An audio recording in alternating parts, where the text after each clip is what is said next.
Ya entrando en lo que es las enfermedades reumáticas, tenemos más de 100 manifestaciones de este tipo de enfermedades. Como les mencionaba, las más comunes son la artritis reumatoide y la osteoartritis. Estas manifestaciones se presentan principalmente en el tejido conjuntivo y se puede presentar enfermedad artrítica. Las características en las articulaciones se presentan principalmente lo que es inflamación. Es una respuesta del sistema inmunológico ante alguna agresión. Esta inflamación me puede llevar a dolor, incluso edema. Los tejidos afectados principalmente son los tejidos intersticiales, los vasos sanguíneos, tejidos afectados de cartílago, hueso, tendones y ligamento.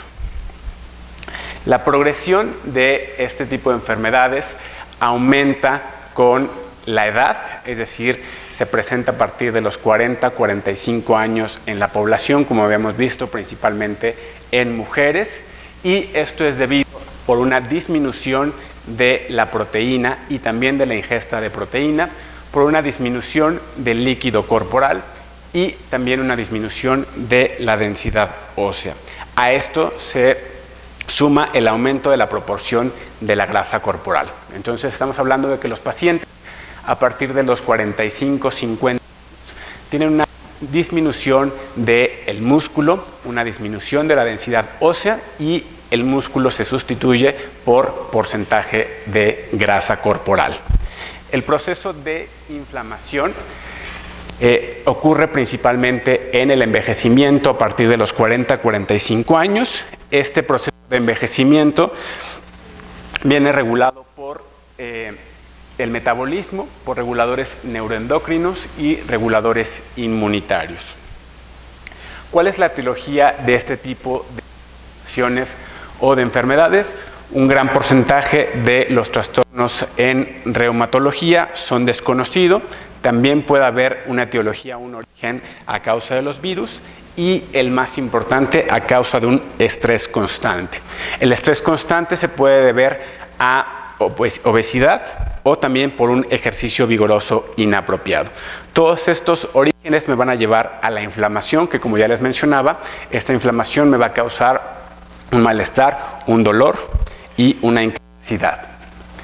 ¿Cuál es el tratamiento integral para el manejo de los pacientes con algún trastorno de artritis, por ejemplo, u osteoartritis? En primer lugar, los medicamentos. Sabemos que este tipo de manifestaciones tienen periodos de exacerbación y entonces los medicamentos principalmente están dirigidos a disminuir la inflamación y disminuir el dolor en este tipo de pacientes.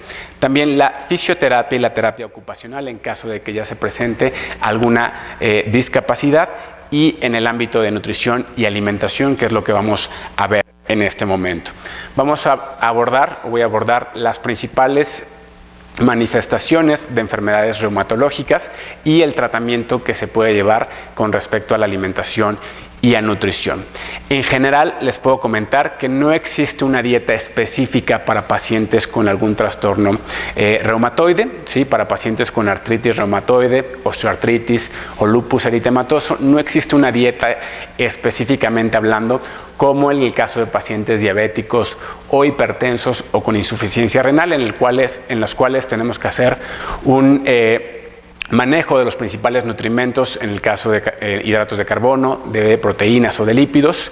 En el caso de este tipo de manifestaciones o de enfermedades, no tenemos que hacer un ajuste en el caso de las calorías o de los nutrimentos principales. Podemos hacer algún aporte de nutrimentos inorgánicos o de vitaminas de acuerdo a cada paciente, pero lo ideal es, en primer lugar, alcanzar o mantener el peso ideal del paciente y, en segundo lugar, evitar alguna deficiencia de micronutrimentos, ya sea de vitaminas o de nutrimentos inorgánicos. Si el paciente lleva una dieta correcta y cumple con la ingesta diaria recomendada de nutrimentos, tanto proteínas, grasas, hidratos de carbono como de nutrimentos inorgánicos y vitaminas, es más que suficiente.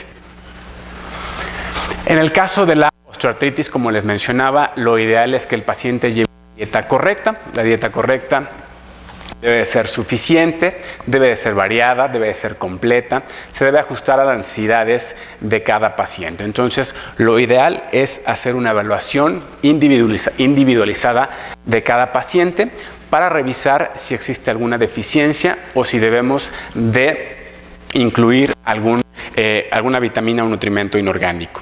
Como les mencionaba, alcanzar o mantener el peso ideal del paciente. Vamos a hacer una evaluación en el caso de pacientes con algún trastorno reumatoide. Debemos de evaluar si el paciente presenta sobrepeso u obesidad.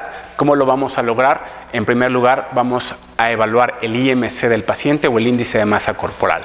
¿Cómo lo vamos a calcular? Esto se calcula en base al peso y la estatura de cada paciente. De acuerdo a la estatura del paciente, debe tener un rango de peso recomendable, ¿ok?